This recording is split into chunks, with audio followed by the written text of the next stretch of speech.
Ford is an executive director and the CEO with more than 25 years of international experience in mobile payments and services and 10 years of executive board experience in private-owned technology companies. Hi, Louise. We're very excited to have you here. Thank you for joining us. Thank you for having me. I'm very excited to be here too.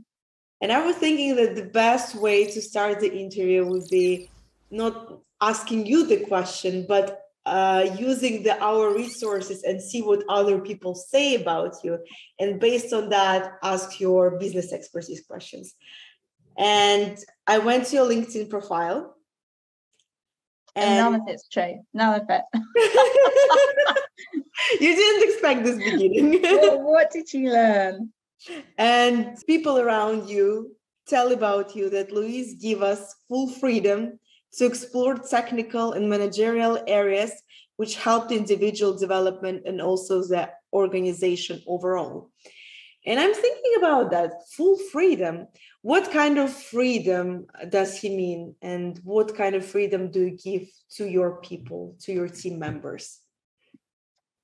I suppose for me, the trick to being a good leader and being successful in business is to have a successful team around you. And, I couldn't hope to be an expert at everything. That's for the team I have around me to be the experts and to work together. So I think from my perspective, my role as a manager, as a leader, is to help everyone be the best that they can be.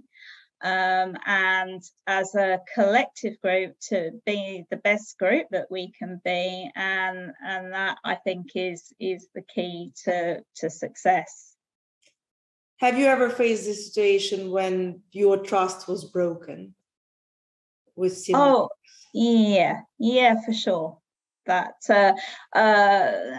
yes, both in an individual context and in a corporate context, that has happened. And I mean, that's never a good situation. But I think from my perspective, you can either go into things with a closed perspective and on the basis that you can't trust people, or you can go in with an open perspective that you trust everyone and everything that people say, and that's what I prefer to take. I prefer to take the open perspective, and sometimes you will be disappointed, but you deal with that when it happens. So in majority of cases, you would say that your strategy towards people works. Absolutely. I would say 95% plus. Wow, that's a great result. Can you tell me how you maybe support your people, maybe ways that you create this freedom? Oh, I think to be consultative, to let people have room to grow, to encourage people to ask questions, to have an environment where there's not a fear of failure. It's only by failing that we learn things. I mean, gosh, I've made some stuff ups in my time and learned from it. And I like everyone in my teams to have the same opportunity to stuff up without fear of failure. And sometimes you have to manage those failures, but it's important that we try again.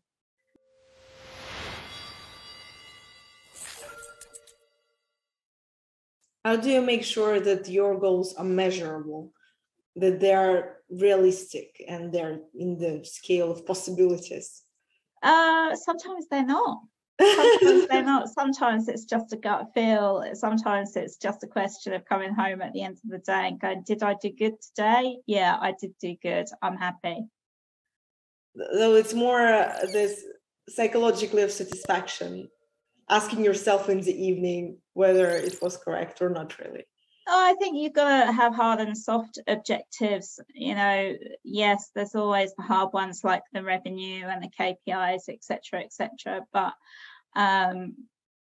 you've also got to have, the softer objectives as well. So, did your team feel good at the end of the day? Did you feel good at the end of the day? Did we have a laugh while we were enjoying our day? Was it fun? You mentioned fun. What do you mean by that?